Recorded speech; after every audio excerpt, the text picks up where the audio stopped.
All right, guys.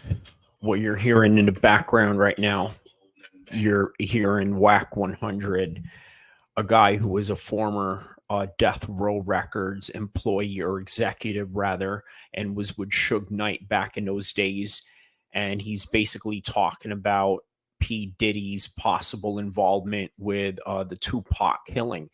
And I think that particular story has some great content that we can try to relate to with combat sports. Obviously, we know that Tupac is a very influential force in the world of, let's say, combat sports. A lot of people have walked out to his music. You've heard Mike Tyson walk out to his songs in his prime days. So, a lot of this has some great parallel correlations that we can try to draw from, and then also to try to understand the downfalls and the prime years of certain people, and giving an example of life and its constant evolution of change. But nonetheless, here's we're going to react to this particular conversation, and then we're going to go on and talk about some other things in a combat sports world as well, considering that Canelo and Charlo are just about a couple of hours away, but also talking about why it upsets me that people are downplaying the Fury versus Francis Ngannou fight.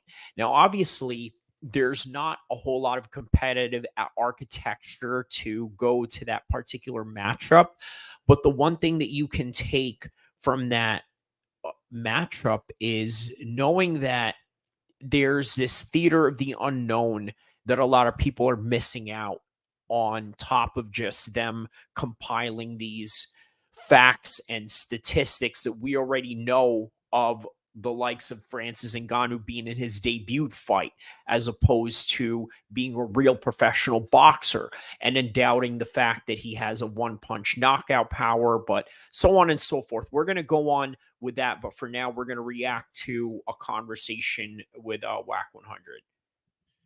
This is why they be like, you, this. You never realize you don't hear none of these. What I say about you hear Master P disputed, they put his head out loud and put something up the counter. What do you basically do? They don't ever respond. Like, you know, this what's that? What did he do? He shut up. Shut up. Bro, listen, bro. I'm not. You see how CL coming here talking about what just came on the news? Actually, was 7 minutes prior to it. It took me 3 minutes to come on Clubhouse. But he did exactly what they wanted him to do. He blew the Crawford. He blew the Crawford deal. Like, man, it's crazy because these are the stories that, like, growing up in Compton and like grew up in the South. So, like, I heard these stories my whole life. Like, my whole life. So one of the things that I find really interesting about Whack 100 was that he brought up something quite fascinating about Takashi 69. If you guys remember, Takashi 69 is the so-called known snitch of the rap world, a rapper from the Brooklyn Bronx area, had 9 Trey Blood affiliations, but nonetheless, he went out and basically snitched on him for reasons of his own, as to his account, saying that they betrayed me, they did this to me, they extorted me, they kidnapped me, so on and so forth. And then Whack 100 went on to defend the actions of Takashi 69 by saying that, well, you know what? He's not really part of this world, in this underground world of gangsters and so on and so forth, right? What we have with Takashi 69 is somebody that is a civilian, somebody that doesn't belong in this world. So for him to go out there and proclaim the crimes that were being done against him, it's almost like not his fault. According to Whack 100, who, by the way, is a real gangster, somebody that has rolled with Suge Knight and the Damu Pyru Bloods of Compton, and has affiliations with Death Row Records. But let's continue on and react to what he's saying, and then continue on with other conversations of combat sports and how all this relates to the parallels of life and combat in general. The stories what Keefe D's talking about, and it's just like now everything coming to fruition. The Fed just made a chess move. Like they don't give a about Keefe D. They don't care about taking Keefe D down. They want Keefe D to get on that stand and talk about that $1 million that they already know about, so that it's on court records. Now you got now you can summon Diddy to court. So they ain't even about Keefe D. They don't give a about Keefe D. They made him break that profit. You know what? So what I believe they're talking about is, as you guys know, Keefe D is the uncle of the so-called shooter of Tupac Shakur, none other than Orlando Anderson, who, by the way, I have had made videos about in previous videos in this channel regarding of how I look at Orlando Anderson as the parallels of these modern mixed martial arts contenders and MMA fighters, boxers that are on their way up to try to prove themselves against these top known celebrity fighters that are holding their positions on top or in championship levels and rankings and so on and so forth, right? So, sort of like an underdog story, but nonetheless, Keefe D is the uncle of that guy, and he was a so called assailant of that particular shooting, meaning that he was in the same car as the shooter of Tupac. And he's in this well, let's continue playing this and then I'll react some more. About y'all because he We just tell y'all this about Diddy. Absolutely. Yes. Absolutely. Yeah. And then they about to come out, like I heard somebody say they about to Bill Cosby. Man, so many people. Okay, so what I was going to say about Keefe D was that, yes, so he basically had made a deal with the feds saying that, you know what, I'm going to tell you guys what happened, but it's not really in the lines of snitching, because guess what? The actual shooter, which is none other than Orlando Anderson, is no longer with us, because apparently Orlando Anderson was shot a few years later after the Tupac shooting in 1996, only for Orlando Anderson to get his in 1998, which was done in sort of like a road rage incident or a shooting or a drive-by that involved cars and shooting in some sort of alley in Compton. But nonetheless, let's continue on with this. You see what he's trying to do, though. You see what Diddy's been trying to do. People are he's been doing all kinds of friendly because he don't want them up to go testify against him on some wild. So he's trying to clean his shit image up right now. That stipulation to get your message back, you can't even mention Bad Boy no more. Yeah. And I'm gonna tell you another thing. Don't be surprised. Don't be surprised when that Kim Porter popped back up. You know what I mean? Because she was writing a book, and like They you know, said he got something to do with Hey Brown, I got a question, Brown. Okay, so before we continue on with that, let me just fill in a little information here. So right now, in the current moment of time, P. Diddy has given some of his artists their royalties or some sort of leverage that normally somebody that is an A&R or a CEO of his position would not do. Maybe perhaps to try to gain favor in terms of, if let's say the feds or any type of law enforcement may try to question them about Diddy's known abouts of, let's say, maybe the murder of Tupac or whatever else type of legal activities Diddy has been involved in, then they could be on their good side. Because as you know, over the years, P. Diddy has been in this position where he has remained on top. And by the way, this correlates to the storyline of what I'm trying to tell you about the rise and fall of the icons and legends of this world, right? Meaning that they rise above to the top of the mountain, right? Only for them to fall because of the fact that maybe they got a little too arrogant, or maybe just for the simple fact of nature that it just isn't their time anymore. That's just kind of what we're seeing with Diddy. Now, how popular was Diddy right after Biggie died? I would say in the most epic proportion that you can possibly think of. P. Diddy, if you guys remember, walked out Prince Nassim in a very epic walkout in one of Prince Nas's New York debuts. This big time British boxer that's coming over here, what better way to debut in New York than having P. Diddy walk you out, right? That's how big P. Diddy was. But not only that, he came out with More Money, More Problems. He came out with I'll Be Missing You, obviously was the first wave of P. Diddy's rise to superstardom, and then Can't Hold Me Down. All of these, you guys know the discography, right? This isn't so much of the VH1 style documentary that I'm trying to present to you, but rather understanding of how famous Diddy was in the 90s and then his impact in culture in making the band. And by the way, I was just last year in New York in that same restaurant in Manhattan where he made the Making the Band cast back in the days walk from Brooklyn to Manhattan just to get some sort of cheesecake in that particular area. But nonetheless, neither here or there. With P. Diddy, he's lived the life of the man on top, and now we're in this position now where he could possibly crumble before our very eyes. And by the way, what is the parallel that we see of that in combat sports? We see a lot of the top names such as Conor McGregor, such as Chuck Liddell, even the likes of George St. Pierre, who had to go out and retire gracefully rather than falling flat on his face, just like many of the other legends that we've seen with the likes of Tony Ferguson and then his upcoming match with Patty, and then the likes of BJ Penn in the past.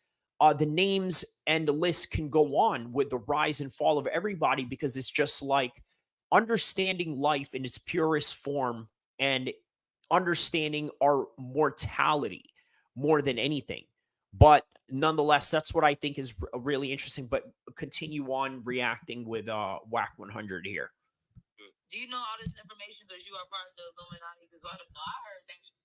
Man, you talking about that grew up with Orlando Anderson family members that grew up with around KPD people. Like, these are folklores that I heard as a child, like, and they come into fruition in front of the whole world, and it's just crazy to see. It's crazy to witness. How old are you? I'm 32. Oh yeah, You didn't grow up. So. I said I grew up with a family members. I know. Yeah, he said the family members. He said he grew up with their family members. Growing up with their kids. Yeah.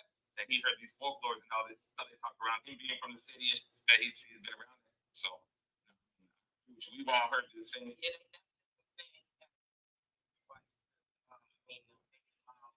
She was putting that he's gay foot. Yeah, her foot. Wait, so that's the conspiracy? Diddy. Yeah, that he was about to get killed by her in the book. She talks about a lot of like relationship that happened. And then you see the dude, is that his boyfriend or husband that keep calling him gay? Like he told him that she don't want to speak on. Why would you just be so adamant that? All right, so all that other stuff I don't know much about. We can probably delve into that for a bit. But the one thing I wanted to get to that particular point was when they mentioned about Orlando Anderson. Now, in the past, I made a video about Chris Weidman and comparing him to Orlando Anderson. Now, you're probably wondering, how can I compare such two contrasting human beings with two different life experiences as having some sort of similar experience? Well, I'm going to show you the video that I did in a little bit and then react to that as well. But I'm going to tell you the reason why is because Orlando Anderson took out basically the legend of all legends in the rap game. Okay. And by the way, with the likes of police officer Greg Caden and Detective Robert Poole, who was the late detective of the LAPD that was part of the Biggie homicide case, right? All these guys, right? They know that they were in a high profile case that they needed to be a part of. So because of that, right, you have to understand that everything around Tupac is that he is a legend. He is the number one target. He is the number one guy. And guess what? If you take him out, you have all the bragging rights. Well, just like Chris Weidman, he had all the bragging rights when he took out Anderson Silva, or so he did, or so he didn't. And that's literally what I was trying to explain in the Chris Weidman and Orlando Anderson video. I'm going to show you guys briefly right now that particular video. So, about exactly 1 week ago, I did a video regarding Orlando Anderson and Tupac Shakur. Well, more specifically, Mayweather being involved in the story. And if you guys want the full details of that, I suggest you take a look at that particular video on the video section alone. But for now, one of the fighters that I had in mind was Chris Weidman when I was thinking about Orlando Anderson. And why is that? Well, for one, I can tell you that with Orlando Anderson, he was the quintessential up and coming fighter that no. All right, sorry about that. Yeah, if you guys didn't hear that, it's all right. You guys can watch the video yourself. It's obviously on the video section. But what I was merely trying to explain there was that, by the way, nice background, right? That's, I guess, the one takeaway you can take out of it was by the river front of Sacramento, which is where I live nearby. But nonetheless, one of the things that you got to take away from that was when Chris Weidman took out Anderson Silva. Did he become as famous as, let's say, Conor McGregor? No, of course not. Because even after that fight, Anderson Silva was still the legend that we all know him to be, as opposed to, let's say, the likes of Orlando Anderson. Now, by the way, Orlando Anderson, interestingly enough, was also a rapper during the time of Tupac. The only difference was Tupac was a multimillionaire. He was an actor. He was world renowned. He was a proven product in the rap industry. Whereas with Orlando Anderson, he was only just trying to make his way through the door, right? And by the way, if you guys don't remember, back in the days, rap was all about the street cred. So if you had the street cred going on, it came with the image and it came with your persona and your marketability in your whole entire product, right? But guess what? If you're Orlando Anderson, you already have the bragging rights. But we all know what he did. He's the one that pulled the trigger against Tupac. But nonetheless, guess what? Is he as famous as, let's say, Tupac ever is? No, because the work that you did as a legend, it can never go away, even if somebody takes you out. And by the way, that's kind of what we see going on in the world of combat sports today with Conor McGregor, right? Even if Dustin Poirier beats him up twice, almost in the same year, it is still as if he is the bigger star. Now, of course, Dustin Poirier became a very big star after that. He became a very proven entity, somebody that was a pay-per-view draw even after the fact, even with his Charles Oliveira fight. But still, nonetheless, it's still Conor McGregor. He is still the product that you cannot erase because of his double championship, his fight with Floyd, and his epic matchup with Khabib, even though he lost. And that is his legacy, and that you can't take away. And by the end of the day, even if you're the one that took out the legend, just like Orlando Anderson and just like Chris Weidman, you have to go out and carve your own path of your own greatness, which for Chris Weidman, unfortunately, had stopped when he reached the Luke Rockhold point where he lost the title. But yeah, more WAC 100 right here to finish this off with the WAC 100 portion of this particular stream. Damn. Yeah, I think they said so he got a whole squad for trying to cook him. Stay posted something about it, like telling them to just come out the closet and take that. Take that. Alright, looking good. They looking good for your boy, man. What's up with this, man? Wait, we talking about QD no more. We know what's going on with him, but goddamn, since we know what's going on with him, we looking at Diddy like this. Miami about to dip real quick like regular. Get up out of there. Ain't going nowhere. You think he's gonna take out like Russell Simmons did? You know what I mean? You think he's gonna get out? He about to get up out of here. Where he going? Plenty of places he can go. Charts, a lot of places he can go without extradition. A lot of places already go. I think this shit, but if she go on the back end, if they about to slander his name, like she can't, I don't know, he might not recommend she be attached to him. I'm about to go on Diddy Instagram and tell you, going to jail now.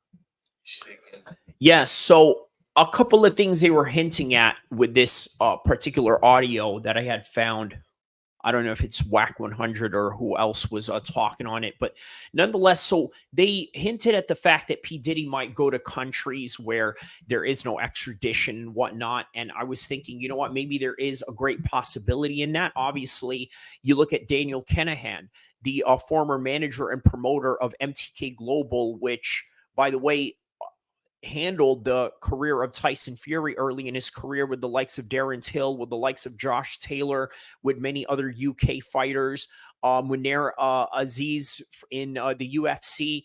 The list goes on. But nonetheless, Daniel Kinahan, as you know, he moved from Ireland all the way to Dubai, and perhaps maybe there was some sort of aspect to where he was trying to escape Irish law. And we all know what happened with Daniel Kinahan as a result of that, and what happened with his MTK Global brand. They all got frozen out by the feds, and now he's on the run, and that company, I would assume.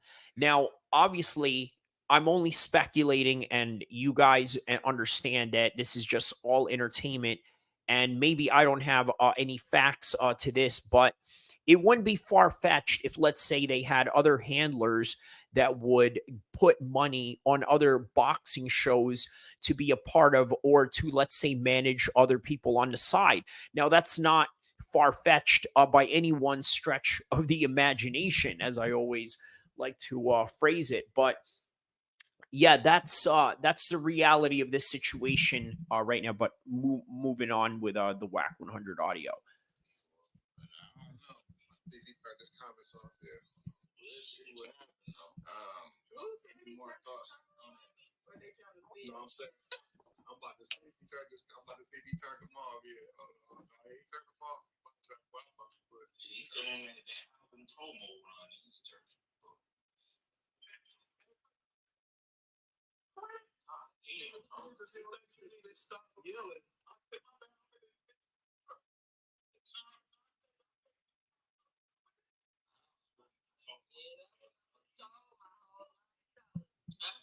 My whole life. I also heard All right. So here's an interesting thing about P. Diddy, right? And once again, I'm going to tell you that this has a lot of relation to combat sports, and I'm going to tell you why. Okay, so number one, you got to understand something about P. Diddy. The way that a lot of people look at him, they look at him as if he's this soy boy dancer that it doesn't have any backbone or any street cred behind him. Okay, well, from the apparent eyes of what you see and from what you're constantly being told growing up of what a hardcore gangster is, maybe P. Diddy doesn't have that, or gives off that type of appearance or even type of action or hint to any degree.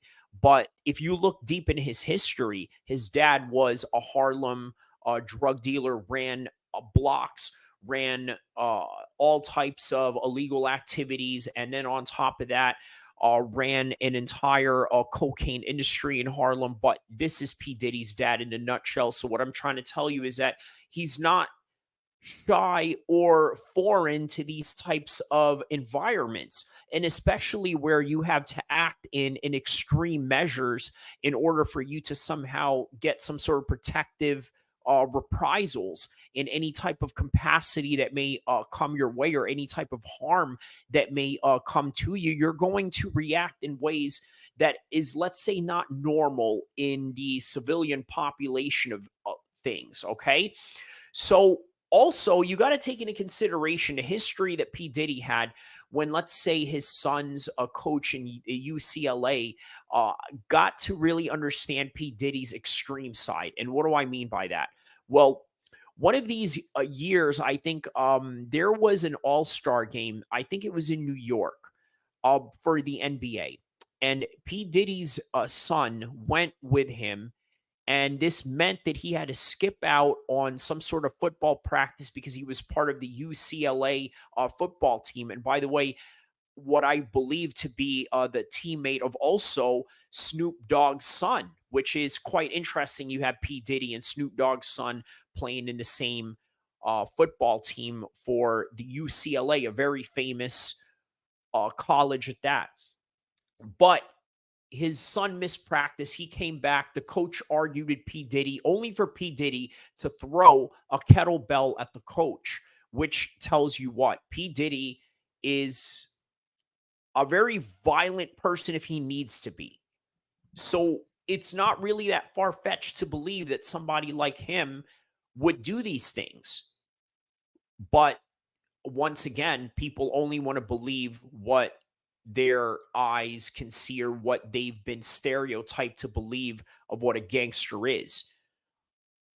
But you also got to understand, you look at the combat sports world, you look at Stephen Wonderboy Thompson. Do you think that guy's a killer? No. He's the nicest guy of all. And then he runs a karate class. Even guys that I know that run karate classes or taekwondo classes, they are still one of the baddest people in the world, but they go out and teach kids classes, right? They look like they are very friendly people. They look like they wouldn't hurt a fly.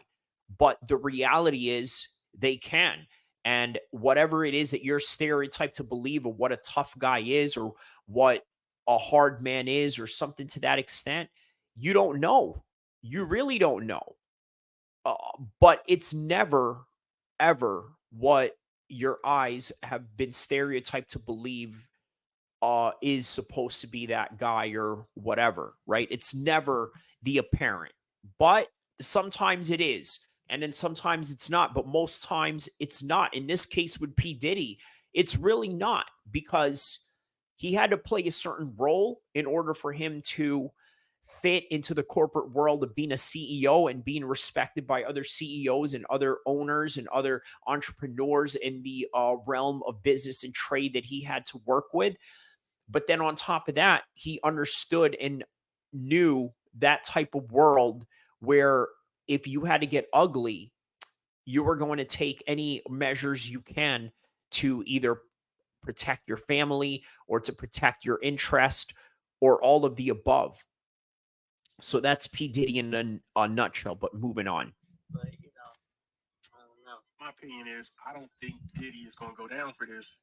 I don't think he's going to get tied into this whole situation with Keefe D, just because it seems like Puff always knows how to finagle his way out of trouble. Like that's Puff's been doing that ever since the nightclub shooting with Shine and J-Lo situation. Like he's just always had a way to sidestep and get out of situations, man. That's probably his most that's probably his biggest talent. You know what I mean? Like if you think about it, like all the artists that he did wrong, all the artists that's upset with him, he's never had to deal with the backlash or blowback or even see any of them face to face to deal with that situation, man. He's always super protected. So I just don't see out. By the way, guys, don't forget to like and subscribe. I'm going to react to what they just said right now. I'm going to continue on, but I do have something to say in particular to that. And by the way, don't forget to not only like and subscribe, but also take a look at some of my latest videos that I've just posted. And also take a look at my past lives. Take a look at some of my popular videos, some of my past other content that I've did in this particular channel. But nonetheless, don't forget to like and subscribe. And yes, let's continue on with this. And then I'm going to react at the end of this audio because I do have something really interesting to give you a take on and how it relates to combat sports, obviously. But yeah. Be shocked if Las Vegas PD come like charge Diddy or you get a news report that says Diddy's taken into custody. That'd be a shock in my life because people been saying Diddy was connected to Pac his shooting allegedly for years, man. For years since I was a young kid, I've been hearing about Diddy being connected to Pac. Of course Diddy's denied that for years as well, but I just don't see that going in that direction. I think Keefe D is done. Yeah, he's done. But he's been on Vlad and every podcast basically telling people, yeah, I was involved, in Pac's drive-by. So it is what it is with that Keefe D. Now, whether he tries to throw Diddy in the mix, we'll see if that sticks. But I just don't know if that's going to stick. It is what it is. Let me know in the comments what you think about all this. Yeah. So, okay. The one take that I wanted to bring up on that, right? So you got to understand, he brings up something to the extent where P. Diddy has finagled his way out of situations before, obviously, with the Shine shooting when he was dating J Lo back in the days, and how he got out of that, and Shine took the hit. Also, the other situations of obviously where Biggie was shot and he was somewhere near in the area or in another car. But nonetheless, this is a person that has been through it all, has been through different relationships with, let's say, artists, and different types of quarrels and different types of challenges along the way that he had to deal with in the industry. And this is P. Diddy that we're talking about, but he was able to manage through it and got through it, right? And so I almost feel like there's a parallel that you could somehow bring into this with, let's say, Donald Trump, because this is a guy that has gotten away with everything in his life. Now, can you imagine in some of the latter stages of Trump's life, which is right now in the 70s and 80s of his years, he's going to spend it in jail when in his entire life he spent it in absolute luxury, only for him to fall into this pit of absolute nothingness that is the absolute contrast and the opposite of everything that he has known, right?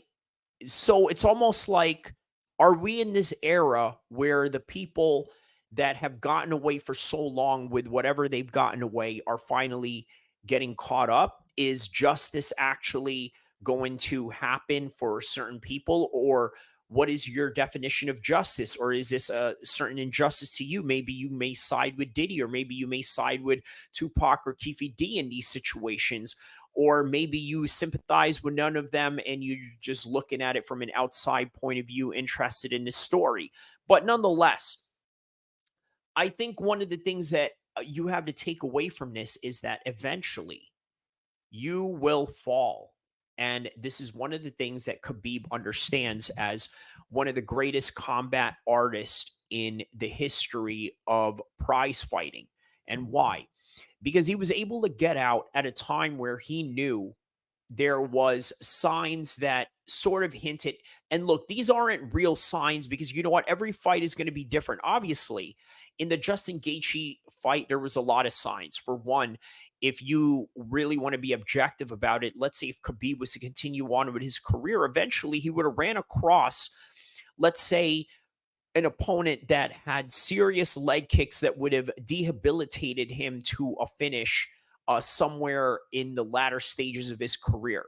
But he left at a very prime age to where you only see nothing but his strength, maybe some of his weaknesses, but came out on top with his brain intact, and not only that, taking very minimal damage along the way. You're talking about a guy who's barely even been touched in practice.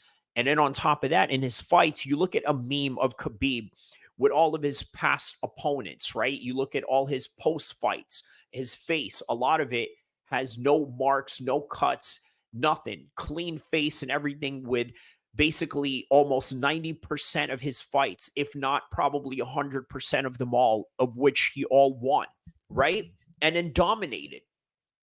And not only that, as I'm saying right now, didn't even take any cuts or any types of swelling from any of them, which tells you that he left at the right time, because eventually, guess what? He was going to run across somebody that was going to cut him, that was going to bruise him, that was going to give him black eyes, that's going to cut his cheeks up, that may present certain challenges that he may not have been presented before, or may be presented with a challenge that goes into this aspect of, well, now he's a little bit slower. Maybe he's just a centimeter, a little bit slower, and his pace of being able to dictate this type of magnitude in a fight is a little bit compromised, because maybe he's got a little bit more mileage on the clock. So whatever it is that he was able to do before, whether it was a fast twitch explosion or whether it was a certain amount of power and torque that he can generate, maybe it's just not going to be there anymore, because of the simple fact that this is a different time, a different day, and what has happened before is not happening in the current moment of time, and what is happening in the current moment of time to your own improvement may not be the same as maybe you were worse off in the previous outing. So all these things factor, and all these things constantly change and evolve, and then you have to constantly adapt. But nonetheless, Khabib got out at the right time, because eventually this is how it ends for a lot of people. Now, with P. Diddy, he's only now starting to realize that this is the end of the crossroads. And he started noticing that well, we all started noticing that it's the end of his crossroads when he started giving off his royalties to his past artists, which, by the way, I had just mentioned earlier. It's very unusual in the position of a lot of these CEOs that just have a lock, stock, and barrel contract, ironclad locking with a lot of these artists, right? And then he gave them a certain amount of freedom. So, what gives with that? Speaking of freedom, Francis Ngannou's story is one of those situations where I think you can really understand the meaning of freedom when it comes to, let's say, financial endeavors. Okay, because obviously he was very limited in what he was able to make with the UFC. Now the Saudis come in, and he's in this situation where now he is going to get paid way more than what he would have ever got in his whole entire UFC purse combined. Okay. So that right there is really significant to understand. Okay. Because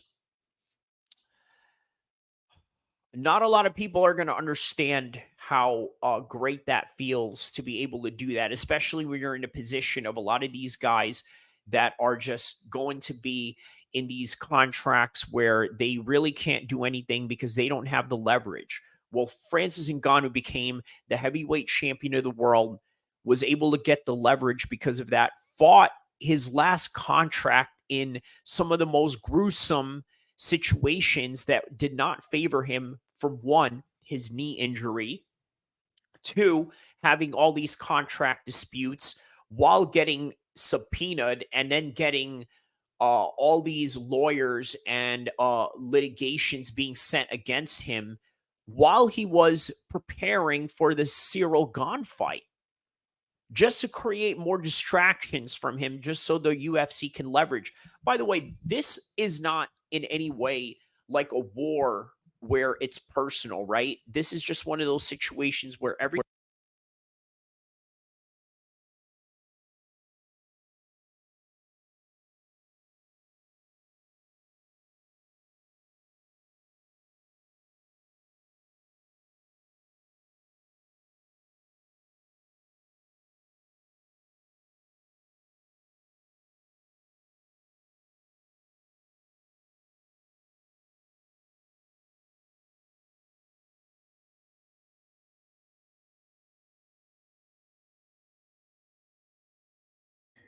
oh, sorry about that. Okay, so what I was saying was hold on, let me rewind back to see where I was at here. Hold on just a second.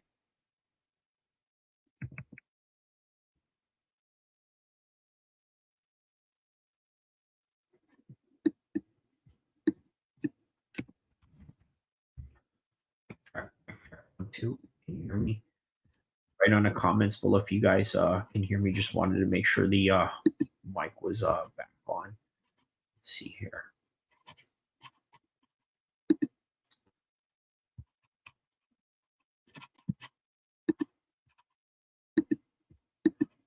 One, two, 1, 2. Are we back? Okay. All right. So the mic is back on. Perfect. All right. So what was I saying here? Let's see here.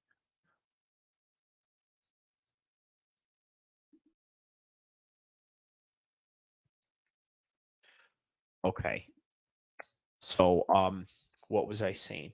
Okay, so what I was alluding to was the reason why I don't like that people are looking down on this Francis Ngannou Tyson Fury fight is if one direction goes to the other, whether Tyson Fury was to win or whether Francis Ngannou was to win, I think that a lot of people would really not appreciate it and it would go down as just an absolute joke, which will prove a lot of the boxing pundits correct.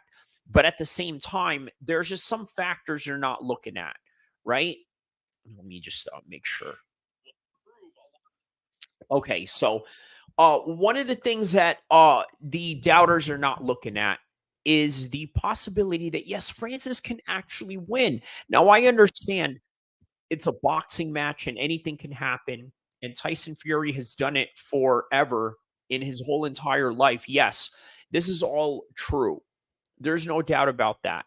But if Tyson Fury was to win, they sort of just negate the fact that Francis Ngannou is an absolute animal of a thing, and one of the things that he does best is knock people out. Okay, so because of that, it's just really going to diminish the skills that Tyson Fury has. Look, here's the thing that I wanted to say. If Tyson Fury can beat Francis Ngannou, and he does it in a very emphatic fashion, you got to understand that Usyk has to be very afraid. And why? I'm going to tell you why. Because if Usyk is not afraid, I believe it's really going to be bad for it's really going to be bad for him if he's not afraid because for one, Tyson Fury has power. And even Francis Ngannou himself doesn't understand that when uh Tyson Fury says that he has power. He does have power. He's the one that knocked out Deontay Wilder. He doesn't have this insane torque, explosive power, but he can hit you with shots in a cumulative fashion and eventually get you out of there, whether it be a TKO or the fact that he can just hit you with one good shot after accumulating you with smaller shots such as jabs and then just one twos. And then out of nowhere, he'll probably hit you with a hook or a body shot and try to end you from there. But nonetheless, accumulation is the key that I'm trying to make you understand with Tyson Fury. Accumulation from a 280-pound man.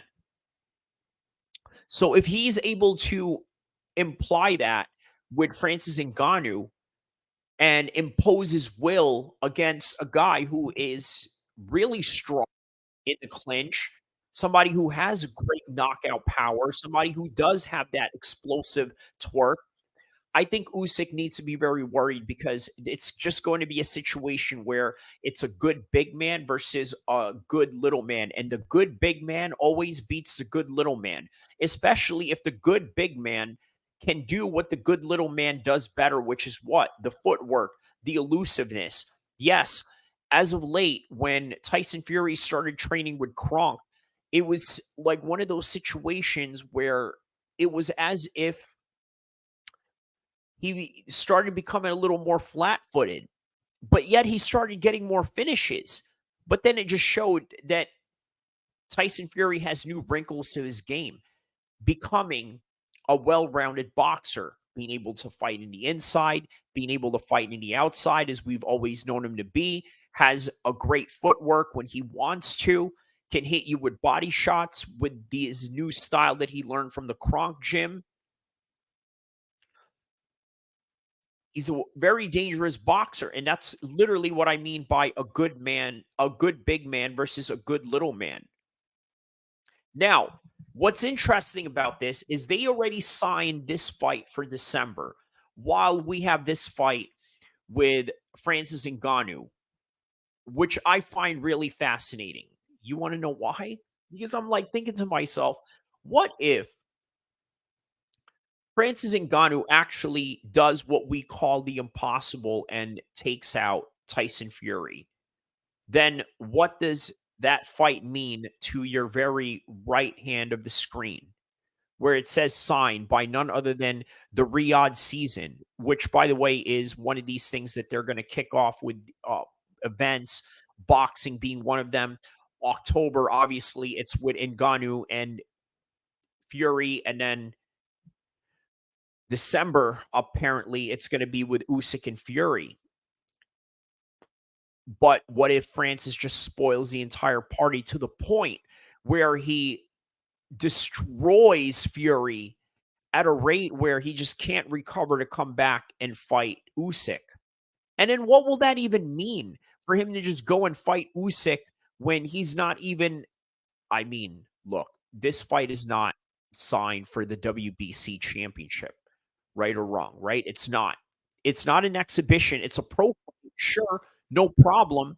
But the problem is that how will that look if Francis is the winner and Tyson Fury comes back a few months later, if not at all, or if maybe at a later date fights for the unified, undisputed heavyweight championship against Usyk? But again, it's not official, but yet it's a pro fight. So why would they give a pro debut guy against a lineal heavyweight champion, but then just not put it on the line? But then if they see that the beginner knocks out the heavyweight champion of the world in boxing in a boxing match, then why aren't you awarding him the belt just because it's his debut? But then only for you to ruin the possible matchup with Usyk and Fury down the line as the undisputed championship. Now, how mad and crazy is that? And then we're just hours away from Canelo versus Charlo, and I think we got a lot of unknowns going on with this fight and the upcoming fights. And by the way, guys, don't forget to click like and subscribe and watch my videos on the upcoming matchup for Islam Makhachev and Oliveira. I did not only a prediction, but I also broke down the entire fight and how I'm going to see the rematch in comparison to the first fight in which Islam Makhachev finished him off in the second round with an arm triangle choke. And also, the other video that I had was Dana White disses PBC. It's a very interesting topic because obviously, the relationship that Dana White has with PBC and his hatred for certain people in that company. But nonetheless, I'm going to break down to you some objective truths behind it and also some inside businesses of the boxing game and how it was ran back in the days as opposed to now. Check that out. It's one of my first two recent videos that I uploaded in the video section. Don't forget to like and subscribe, like all my content, comment so that we can put up the engagements for this particular content, get it out there and spread it. And thank you all for listening. Thank you for being on the stream. And once again, like and subscribe. Hope you guys like the content. I'm going to be coming back for more of this in the near future. And welcome to the Theater of the Unknown as we enjoy these great fights and these crazy current events that's going on right now. And by the way, don't forget to check out my videos on Charlo versus Canelo and the racial implications or racial undertone for that. What else? Other videos that I had uploaded. Edwards versus Covington, the ethnic origins and technique background of these men. The post fight that I did for Gamrot and Fiziev, the strangest and busiest day of combat sports. And then also, don't forget to take a look at all my other lives that I've done in the past previous streams. And don't forget to tell a friend so that we can grow this channel to be bigger. Thank you once again. Enjoy the fights, enjoy the rest of your weekends, and I will try to come back tomorrow to do a post-fight analysis on the Canelo versus Charlo fight. and we will continue to break down more UFC content along the way. Thank you. Like and subscribe. Enjoy the fights.